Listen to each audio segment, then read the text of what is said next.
Nakilala ko sila nung nagsushoot kami ng Crazy Beautiful You. Doon sa community na nila. Doon namin una nakilala yung mga taga-Tarukan. Never pa sila na-experience sa gabi na may liwanag. Talaga makikita mo na kailangan talaga nila ng ilaw. May bangin kasi doon kasi nasa community nila pataas sa bundok. So delikado, may mga batang maliliit, tas walang ilaw, di natin alam kung anong mangyayari. Matagal na nagpapailaw ang Pepsi gamit ang solar panels, LEDs, batteries at recycled plastic bottles.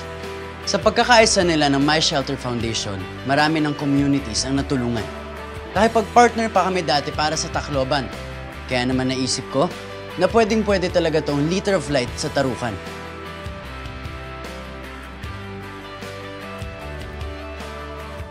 Solid talaga ang suporta ng Pepsi.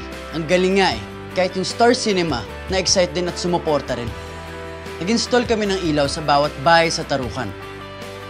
Nagpatayo din kami ng solar streetlights at namigay ng portable solar lights sa kabataan. First time nga nang iba makita ng ilaw eh. Ngayon, kahit gabi, tuloy ang kulitan, ang kwentuhan, ang bonding, at ang pag-aaral. Kaya talaga namang nakakatuwa.